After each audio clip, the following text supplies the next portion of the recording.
Magandang araw sa lahat. Ako si Dr. Maria Reyes at ngayon ay iaanunsyo ko ang isang napakaseryoso at kritikal na paksa na pagsisisihan ninyo habang buhay kung hindi ninyo ito alam ngayon, ang mga nakatagong panganib ng mga mansanas. Bakit hindi palaging mabuti para sa mga nakatatanda ang isang mansanas sa isang araw at paano kumain ng mansanas ng tama para protektahan ang iyong mga bato? Ngayong napakaraming impormasyon sa internet, mas nagiging mahalaga ang ating kalusugan at pamumuhay. Naniniwala akong kayo na nanonood ng video na ito ay narinig na ang lumang kasabihan sa kanluran na "An apple a day keeps the doctor away." Ang kasabihang ito ay parang isang gintong tuntunin sa kalusugan na nakatanim na sa ating isipan mula pagkabata. Dito sa Pilipinas, kapag bumibisita tayo sa mga may sakit o sa mga espesyal na okasyon tulad ng Pasko o Bagong Taon, ang mansanas ay madalas nating ipinapasalubong. Ito ay sumisimbolo ng kapayapaan at kalusugan, lalo muna sa ating mga nakatatanda. Kapag umabot na sa 60 taong gulang, nagsisimula na silang mag-alala tungkol sa alta presyon, mataas na kolesterol, mataas na asukal sa dugo ang three highs, at mga problema sa puso at ugat. Kaya naman, itinuturing nila ang mansanas bilang kanilang straw o panghuli sa naghihingalong pasyente. Iniisip na sa pagkain lang ng isang mansanas araw-araw, mayroon na silang anting-anting laban sa sakit. Ngunit, mga kaibigan, kailangan kong sabihin sa inyo ngayon ng buong seryoso at marahil ay may kaunting pampalamig sa inyong mainit na paniniwala ang isang katotohanan para sa ating mga nasa 60 taong gulang pataas na unti-unting humihina ang function ng katawan, lalo na ang mga may bato na hindi na kasing lakas ng kabataan. Ang kasabihang ito ay hindi lubos na tama sa ilang partikular na sitwasyon.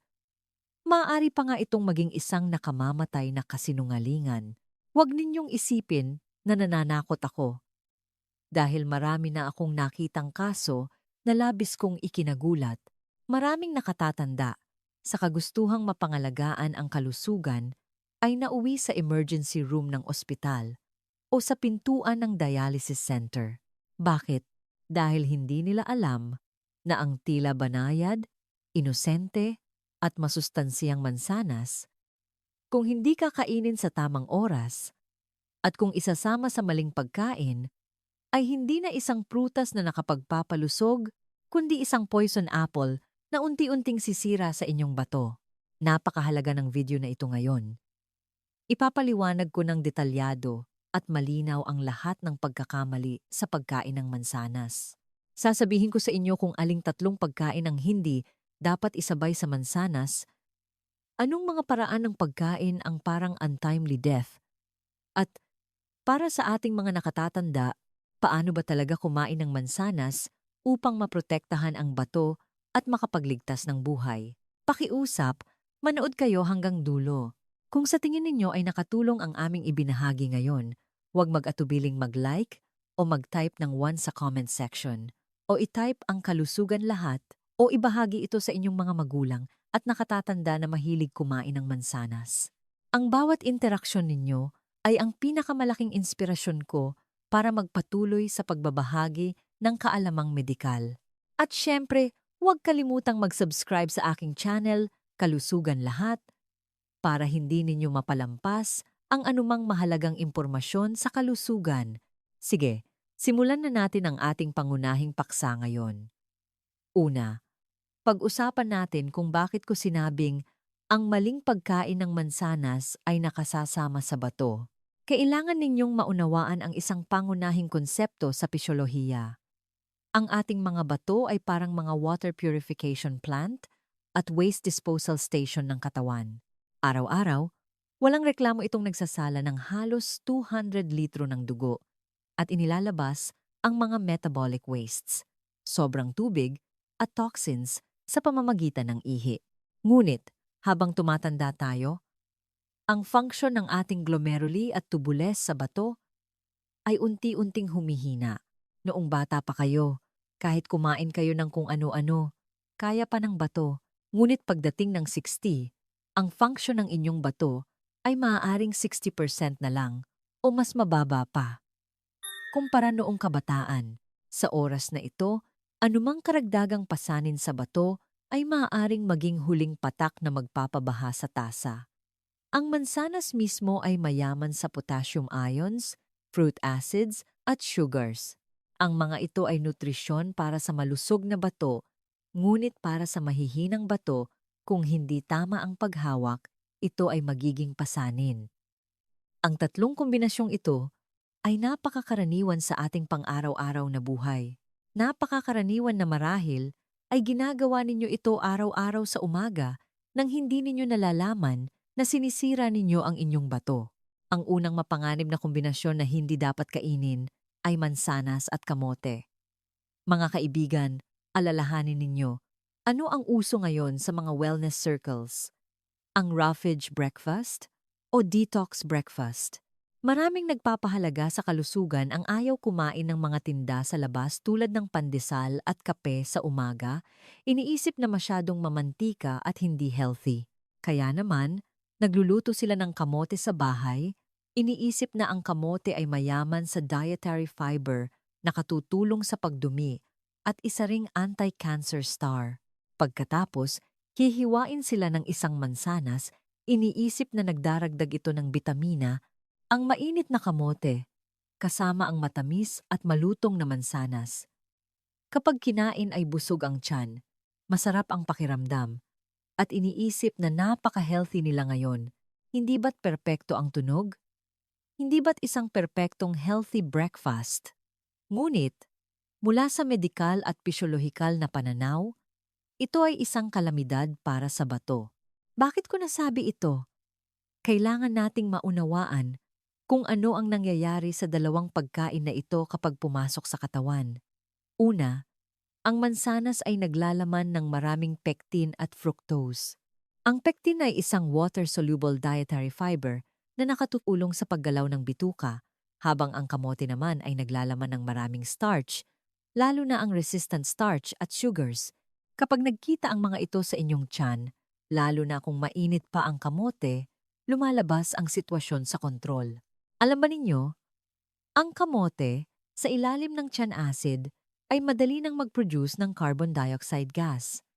At ang fruit acids at sugar sa mansanas ay lubos na magpapabilis sa proseso ng fermentation na ito. Ito ay parang bigla kang nagbuhos ng isang kutsarang catalyst sa isang chemical na beakers na may bula. Magkakaroon ng matinding chemical reaction sa inyong digestive tract na magproproduce ng maraming gas. Ang reaksyon na ito ay tinatawag na over-fermentation. Maraming kaibigan ang maaaring magtanong, Dr. Maria, hindi ba't simpleng kabag lang iyan? Hindi ba't ilang utot lang? Anong kinalaman yan sa bato? Hindi ba't pinapalaki mo lang ang issue? Mga kaibigan, hindi ito pinalalaki. Para sa mga kabataan, maganda ang elasticity ng ugat, malakas ang kalamnan, kaya ang kaunting kabag ay kayang tiisin at ilabas. Ngunit, para sa mga nasa 50 o 60 taong gulang pataas, lalo na ang mga may arteriosclerosis, alta presyon o mahinang microcirculation, hindi lang ito problema sa tiyan. Kapag ang inyong digestive tract ay biglang lumobo dahil sa paggawa ng maraming gas, ang intra-abdominal pressure ay biglang tataas. Ang inyong tiyan ay parang isang masikip na silid na tinitirhan ng tiyan, bituka, atay, spleen, pancreas at ang dalawang bato sa likod. Kapag ang digestive tract ay lumobo na parang lobo, sino ang kanilang pipiitin? Pipiitin nila ang lahat ng nakapalibot na organ at ugat. Ang ating mga bato ay nabubuhay sa dugo. Ang renal artery at renal vein ay responsable sa pagdadala ng oxygen at nutrisyon sa bato at pag-alis ng basura. Kapag ang intra-abdominal pressure ay biglang tumaas, ang mga ugat sa tiyan ay mapipiga ng husto na magdudulot ng biglaang pagbaba ng daloy ng dugo patungo sa bato. Ipinapakita ng mga pag-aaral medikal na ang bato ay isa sa mga organ na pinakasensitibo sa iskemia, kakulangan ng daloy ng dugo, at hypoxia, kakulangan ng oxygen. Kapag bumaba ang daloy ng dugo, nagsisimulang maubusan ng oxygen ang mga selula ng bato. Bumababa ang kahusayan ng operasyon, at sa pamamagitan ng komplikadong neuroendocrine regulation, nagreresulta ito sa karagdagang pagkitid ng mga renal blood vessels na bumubuo ng isang vicious cycle. Ngunit hindi pa ito ang pinakamalala. Ano ang pinakamalala? Ang panganib ng bato. Bagamat masustansiya ang kamote, naglalaman din ito ng tiyak na dami ng oxalic acid at ang mansanas naman ay acidic kapag pinagsama ang dalawa sa digestive tract at dahil sa mabagal na panunaw at metabolismo na dulot ng kabag, napakadali nitong bumuo ng calcium oxalate crystals sa katawan. Ang maliliit na crystals na ito ang precursor ng bato sa bato. Sila ay parang maliliit na buhangin. Sa proseso ng blood circulation o paggawa ng ihi, sila ay maaaring maipon sa inyong mahihinang renal tubules o maipon sa renal pelvis. Si Aling Elena, 55 taong gulang, mula sa Cebu, ay napakalinis at mahilig mag-alaga ng kalusugan. Naniwala siya sa mga sabi-sabi ng kapitbahay na ang kamote at mansanas ay nakakapayat at nakaka-detox. 3 buwan siyang kumain ng kamote at mansanas para sa almusal. Ang resulta? Hindi siya pumayat, bagkus isang gabi, bigla siyang nakaramdam ng matinding pananakit sa likod, umikot-ikot sa sahig, at pinagpawisan ng malamig.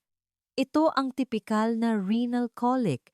Dali-dali siyang dinala ng kanyang pamilya sa emergency room. Nang suriin ng ultrasound, nagulat ang doktor.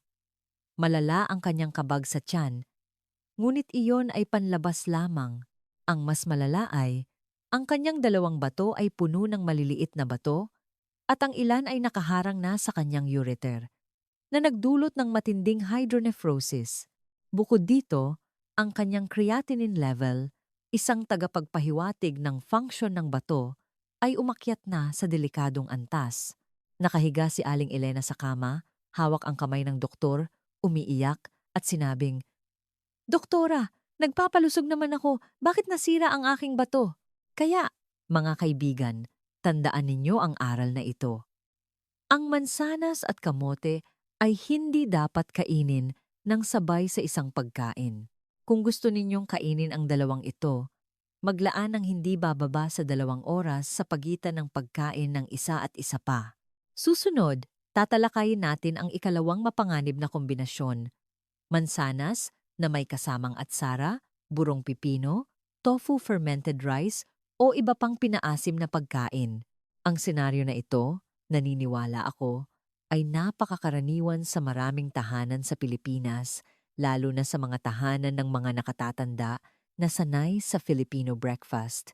Sa umaga, nagluluto ng mainit na congee o lugaw, sinasamahan ng kaunting atsara, burong pipino, o iba pang paboritong panlaman ng tinapay o agahan na maalat at masarap at napakasarap.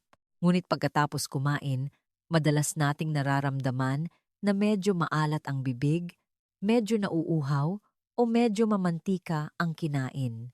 Sa oras na ito, kung may nakahandang mansanas sa mesa, kukuha ba kayo ng ilang hiwa at kakainin? Sa isip ninyo, nakaka-relax at nakakapresko ang mansanas, babalansehin nito ang alat. Napakaganda! Tunog lohikal, hindi ba? Madalas nating sinasabi na ang alat at tamis ay nagbabalanse, ngunit sa microscopic world ng medisina, ito ay isang uri ng pagpapahirap sa inyong bato. Bakit? Ito ay may kinalaman sa isang pangunahing mekanismo ng bato sa pagre-regulate ng balanse ng katawan, ang sodium-potassium balance. Alam nating lahat na ang mga pinaasim na pagkain, maging Korean kimchi, Filipino atsara, o dilatang burong pipino, o tofu fermented rice. Ano ang kanilang pinakamalaking katangian? Ang alat. Ibig sabihin, napakataas ng salt content at ang pangunahing sangkap ng asin ay sodium chloride. Kapag kumain tayo ng mga maalat na ito, ang konsentrasyon ng sodium ion sa dugo ay mabilis na tataas. May katangian ang sodium ions na humahawak ng tubig na nagdudulot ng pagtaas ng presyon ng dugo at pagtaas ng presyon sa pader ng ugat. Ang mansanas naman ay kilala bilang isang high potassium fruit. Sa normal na sitwasyon, ang potassium ay isang magandang bagay. Ito ang responsable sa pagpapalit ng sobrang sodium sa loob ng selula at paglalabas nito sa katawan na tumutulong sa atin na kontrolin ang presyon ng dugo. Ngunit, sa lahat ng bagay ay may limitasyon at may tamang oras. Kapag kakasubok mo lang ng maraming sodium, ang iyong bato ay abalang-abala sa pagsisikap na ilabas ang sobrang asin na ito upang mapanatili ang osmotic pressure balance at ang workload nito ay halos nasa maximum na. Kung sa pagkakataong ito, agad kang kakain ng isang mansanas, maraming potassium ions din ang agad na dadaloy sa dugo. Ito ay parang ang iyong bato ay parang isang manggagawa ng basura na abalang-abala sa pagproseso ng tumpok ng basura sa konstruksyon na kakabuhos lang at bigla, binigyan mo pa ito ng tumpok ng mapanganib na kemikal na basura, potassium, na kailangang agad na ihiwalay at iproseso. Upang balansehin ang biglaang at matinding pagbabago ng sodium at potassium na ito, ang bato ay kailangang magtrabaho ng husto. Kailangan nitong i-regulate ang reabsorption function ng renal tubules at kailangan nitong maglabas ng iba't ibang hormones upang mapanatili ang electrolyte balance. Ang mas nakamamatay ay ang matinding pagbabago ng ion concentration na ito ay magdudulot ng spasm at pagkitid ng microblood vessels ng bato. Isipin ninyo, mayroong dalawang hindi nakikitang kamay na mahigpit na pumipiga sa mga ugat ng inyong bato. Hindi makapasok ang dugo, hindi makarating ang oxygen, at hindi mailabas ang mga metabolic byproducts. Ang paulit-ulit na pagpiga at sobrang pagtatrabaho na ito ay magpapahina sa pinakamahusay na filtering system ng bato, ang glomeruli. Sa matagalang pagkain ng ganito, ang glomeruli ay titigas at ang filtering capacity ay biglang bababa. Maraming nakatatanda dahil sa paniniwala na ang mansanas ay nakakapresko ay kumain ng ganito sa loob ng isang taon. Sa simula, wala silang nararamdaman dahil ang bato ay isang tahimik na organ, ngunit pagkatapos, unti-unti nilang napansin na tuwing hapon, namamanhid ang kanilang mga bukong-bukong. Kapag pinindot ng kamay, nagkakaroon ng hukay na hindi agad bumabalik. Akala nila ay dahil lang sa sobrang paglalakad o sa problema sa puso. Ngunit, ang totoo, ang inyong bato ay humihingi ng tulong. Wala na itong kakayahang maglabas ng sobrang tubig at asin. Kaya, dito, magtatakda ako ng isang patakaran para sa inyo. Sa loob ng isang oras pagkatapos kumain ng pinaasim na pagkain, hindi dapat kumain ng mansanas. Pakiusap, bigyan ninyo ng oras ang inyong katawan. Uminom muna ng kaunting tubig, hayaan ang bato na dahan-dahan at maayos na iproseso ang asin at huwag hayaang mag-away ang sodium at potassium sa inyong mahihinang bato. Ikatlong mapanganib na kombinasyon, mansanas at inihaw na maalat na mani. Ang senaryo na ito ay karaniwang nangyayari sa gabi. Maraming tao ang mahilig umupo sa sofa sa gabi, nanonood ng TV, hawak ang isang dakot ng buto ng mirasol, mani o mixed nuts at kumakain habang nanonood. Habang kumakain, nararamdaman nilang natutuyo ang kanilang bibig at nauuhaw. Sa oras na ito, kung may mansanas sa mesa, kukunin nila ito at kakainin. Maaaring isipin ninyo, ang mani ay nakakapagpalakas ng utak, ang mansanas ay nakakapagpalusog ng puso, ang dalawang ito ay super healthy foods. Kaya ang pagsasama-sama nito ay siguradong magiging mas malakas. Kung mayroon din kayong ganitong ugali, pakiusap, pakinggan ninyong mabuti. Karamihan sa mga inihaw na mani sa merkado, para maging malutong at masarap, ay nilalagyan ng maraming asin, asukal, MSG, at iba pang additives. Bukod dito, ang mani mismo, pagkatapos inihaw, ay may warm na katangian. Sa tradisyonal na Chinese medicine, ang dryness ay nakakasira sa fluid. Ang sobrang pagkain ay magpapababa sa tubig sa katawan. Kapag nararamdaman ninyong natutuyo ang inyong bibig, ang inyong katawan ay nasa mild dehydration na. Ang blood viscosity ay nagsisimula ng tumaas. Sa oras na ito, ang pagkain ng mansanas, bagamat basa ang bibig, tila nakakapawi ng uhaw. Ngunit, ang mataas na asukal sa mansanas, kasama ang natitirang mataas na asin sa mani, ay magdudulot ng isang pisikal na phenomenon, high osmotic pressure. Ito ay magpapalapot pa ng inyong dugo. Parang nagdagdag ka pa ng asukal at asin sa putik na hindi na umaagos.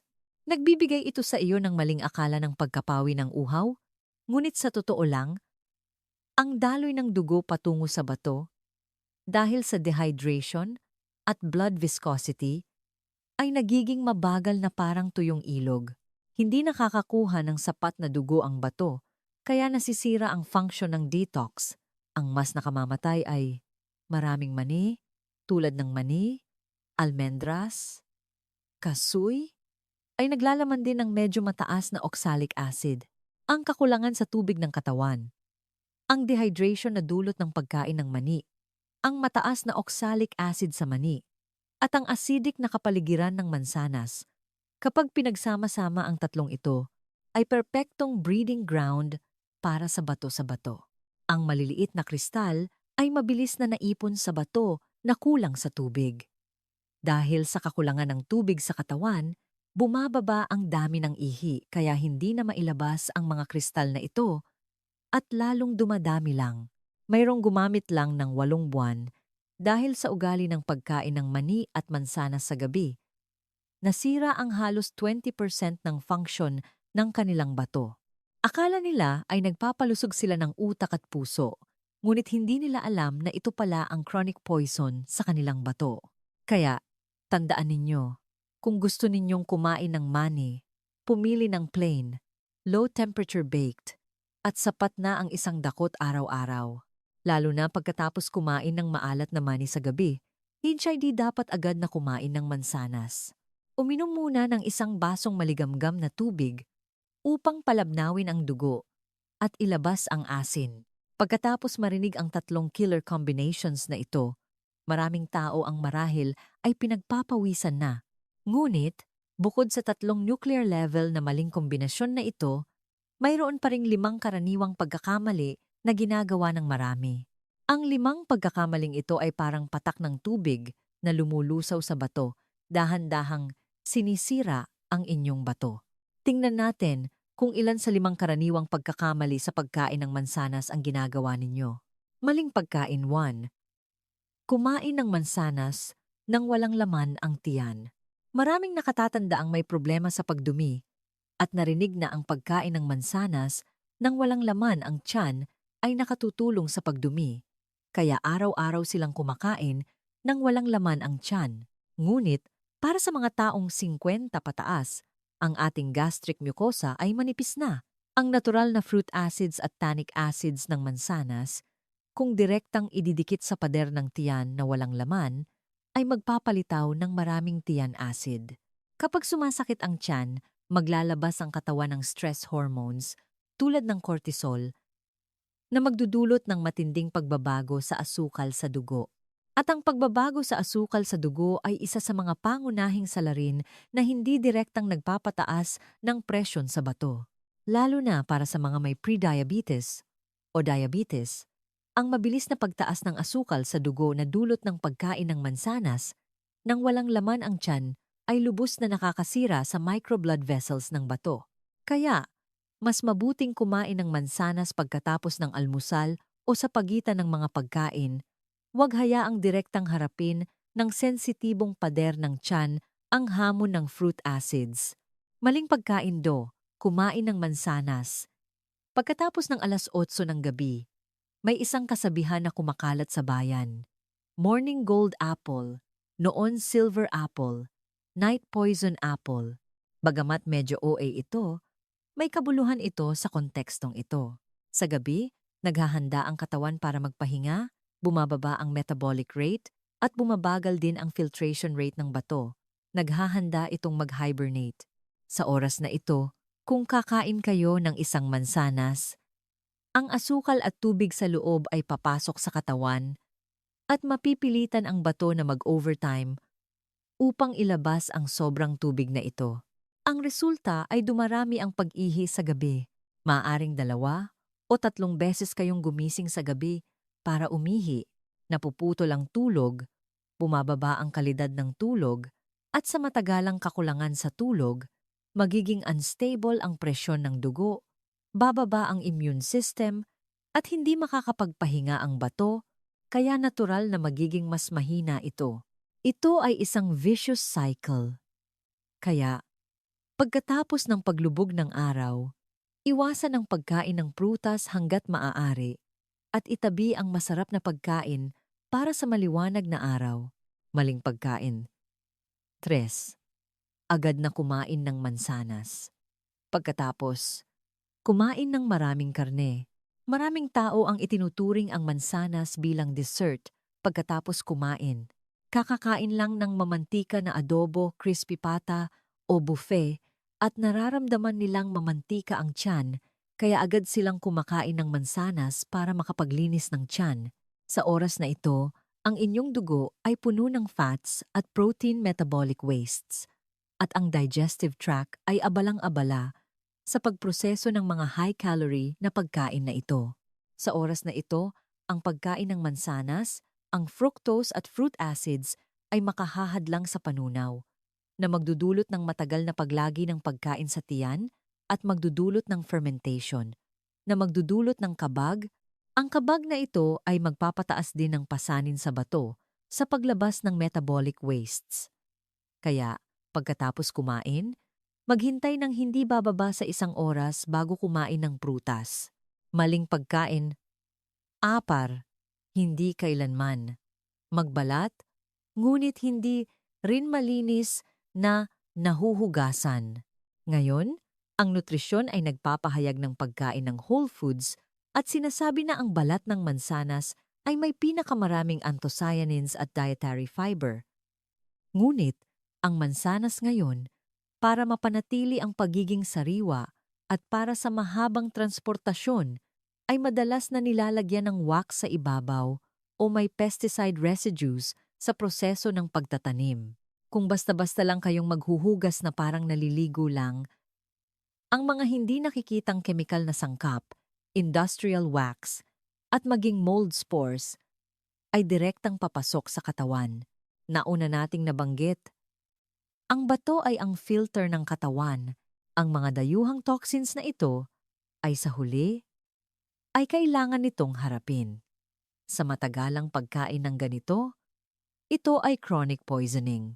Kaya, kung hindi ninyo masisiguro na ang mansanas ay organic at non-toxic, para sa mga nakatatanda, ang pagbalat ay ang pinakaligtas na opsyon. Kahit na mawalan ng kaunting nutrisyon, mas mabuti pa rin kaysa sa kumain ng toxins.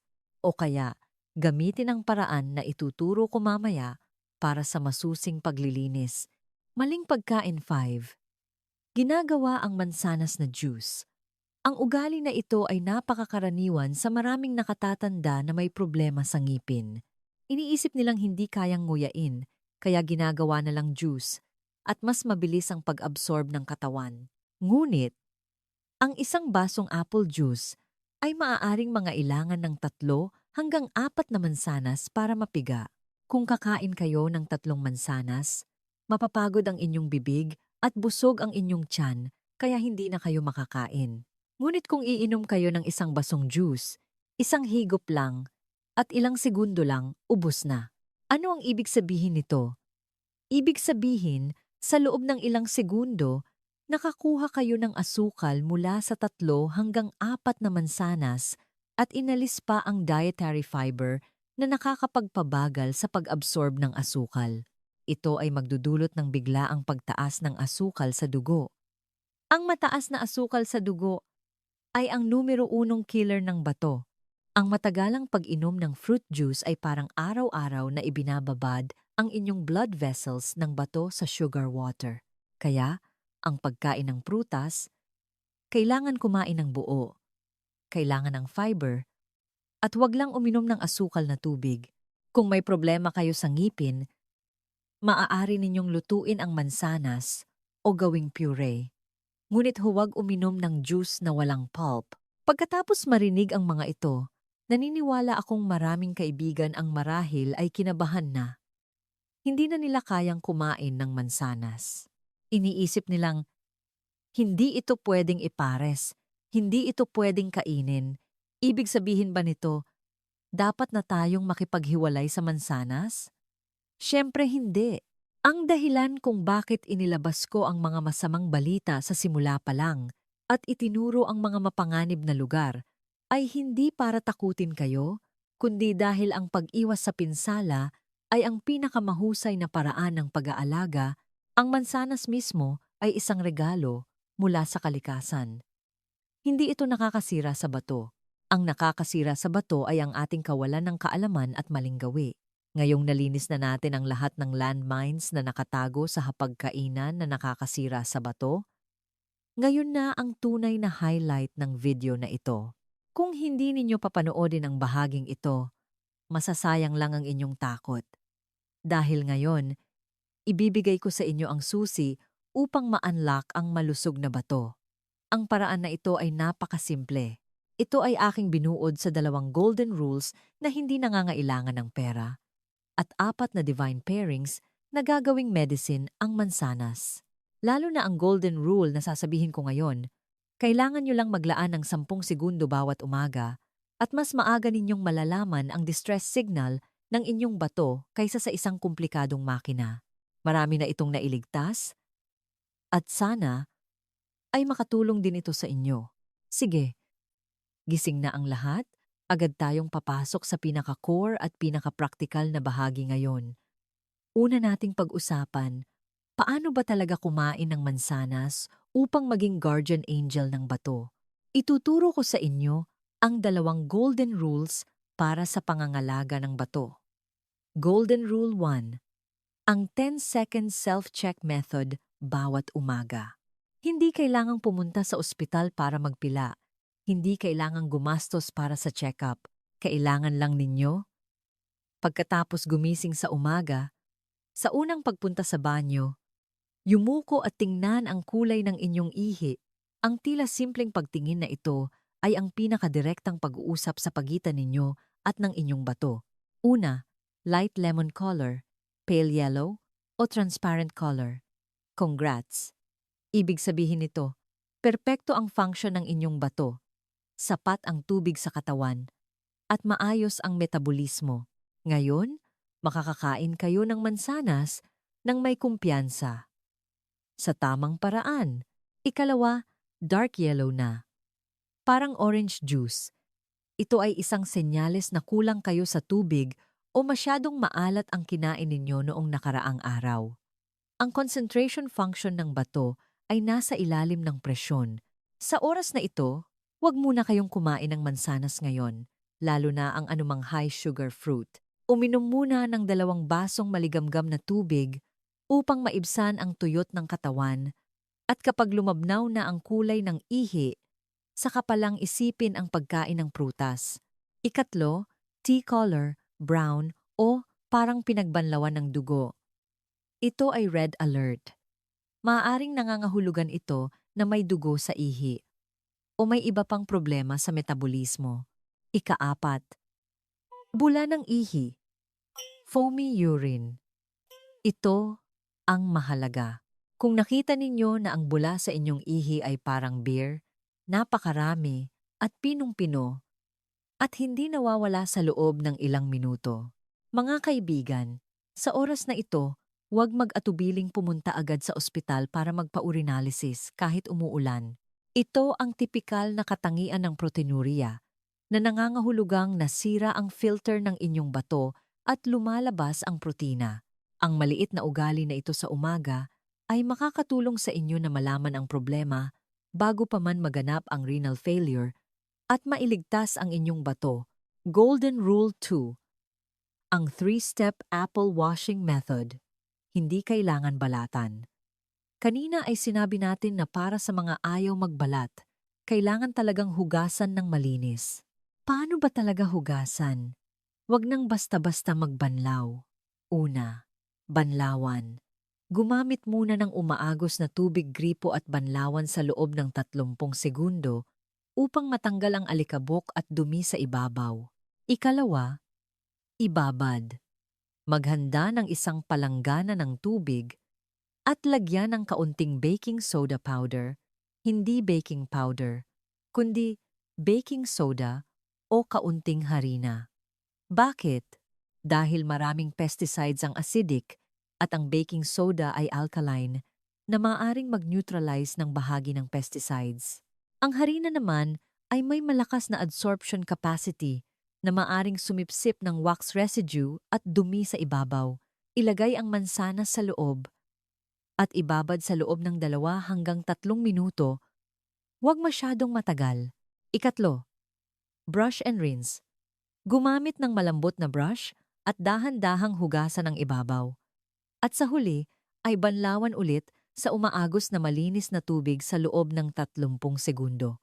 Ang mansanas na nahugasan ng ganito, kahit kainin ninyo ng may balat, ang kakainin ninyo ay nutrisyon at hindi lason. Sige, pagkatapos nating pag-usapan ang mga prinsipyo, pag-usapan naman natin ang pinakamahusay na kasama ng mansanas. Kung hindi pwedeng ipares ang mansanas sa kamote, sa atsara, o sa maalat na mani, iminumungkahi ko sa inyo ang 4 na golden combinations. Ang 4 na kombinasyong ito, hindi lang hindi nakakasira sa bato, kundi makakatulong din sa inyo na mapangalagaan ang puso at ugat at mabawasan ang pasanin sa bato. Pinakamahusay na pagpares 1, mansanas at oatmeal. Ito ay isang perpektong kombinasyon sa almusal. Ang oatmeal, lalo na ang uri na kailangang lutuin na rolled oats, ay mayaman sa beta-glucan na isang napakagandang water-soluble dietary fiber. Kapag hiniwa natin ang mansanas at niluto ito kasama ng oatmeal upang gawing lugaw o hinalo ang mansanas sa nilutong oatmeal, ang fiber ng oatmeal ay parang isang net na babalutin ang asukal sa mansanas at hahayaan ang asukal na dahan-dahan, unti-unti na pumasok sa dugo sa bituka. Ito ay parang breathing on the brakes para sa asukal sa dugo. Kapag stable ang asukal sa dugo, stable din ang paglabas ng insulin at ang microblood vessels ng bato ay hindi maaapektuhan ng mataas na asukal. Bukod dito, ang oatmeal mismo ay may epekto sa pagpapababa ng kolesterol, na dobleng proteksyon para sa puso at ugat at bato. Paraan ng pagkain na iminungkahi. Sa umaga, gumamit ng unsweetened soy milk o gatas na may mababang taba at lutuin ng oatmeal. Kapag malapit ng maluto, idagdag ang hiniwang mansanas at lutuin pa ng 1 minuto. Pinakamahusay na pagpares 2, mansanas at mainit na gatas o unsweetened yogurt. Ang kombinasyon na ito ay nakatuon sa banayad na pag-aalaga sa tiyan at pagdaragdag ng calcium. Ang gatas ay mayaman sa calcium at magandang kalidad ng protina. Maraming tao ang nag-aalala na ang pagkain ng prutas ay nagdudulot ng sobrang tiyan acid. Ang protina at taba sa gatas ay maaaring bumuo ng isang protective film sa pader ng tiyan na nag-neutralize ng bahagi ng stimuli ng fruit acids. Kasabay nito, ang calcium at ang potassium sa mansanas ay parehong mahusay na kasama para sa kalusugan ng buto at pagkontrol ng presyon ng dugo. Tandaan, para sa ating mga nakatatanda, iminumungkahi kong painitin muna ang gatas bago inumin, 1 kagat ng mansanas, 1 higop ng mainit na gatas, o hiwain ang mansanas at isawsaw sa room temperature unsweetened yogurt. Sa ganitong paraan, nakakakuha kayo ng nutrisyon at hindi rin nanlalamig ang tiyan. Pinakamahusay na pagpares 3, mansanas at blueberry, strawberry o mulberry. Ito ay isang super antioxidant combination. Ang mga berry ay tinatawag na superfoods ng bato dahil mayaman sila sa anthocyanins at iba't ibang malakas na antioxidant. Ang mga sangkap na ito ay nakakatulong na ayusin ang nasirang selula ng bato at bawasan ang inflammation sa katawan.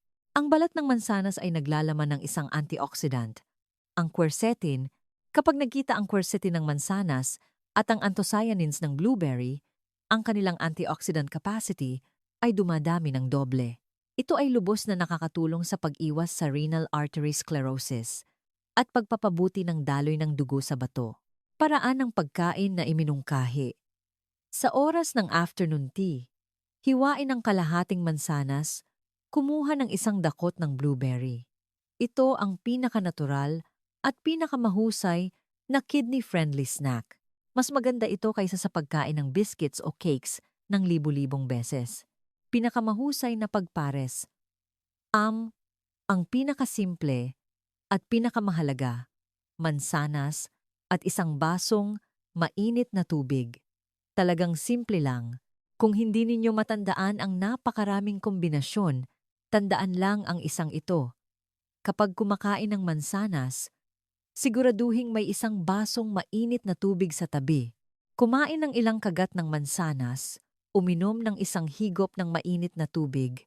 Ang mainit na tubig ay nakakapagpabasa ng lalamunan at tiyan, nakakapagpabilis ng sirkulasyon ng dugo, at nakakatulong sa mas mabilis na pag-absorb ng nutrisyon sa mansanas ng katawan.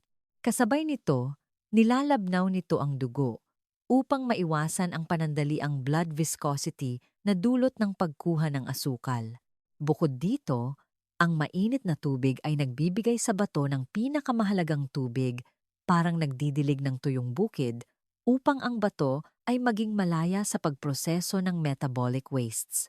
Sa puntong ito, maraming kaibigan ang maaaring nag-aalala. Mali pala ang pagkain ko ng maraming taon.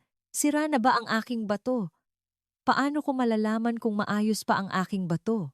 Ang bato ay isang organ na napakatibay. Tinatawag natin itong tahimik na organ. Ito ay walang reklamo na nagtatrabaho araw-araw, nagbabantay sa ating buhay. Hindi ito humihingi ng kapalit. Humihingi lang ito na huwag nating lagyan ng walang kabuluhang presyon dahil sa kawalan ng kaalaman.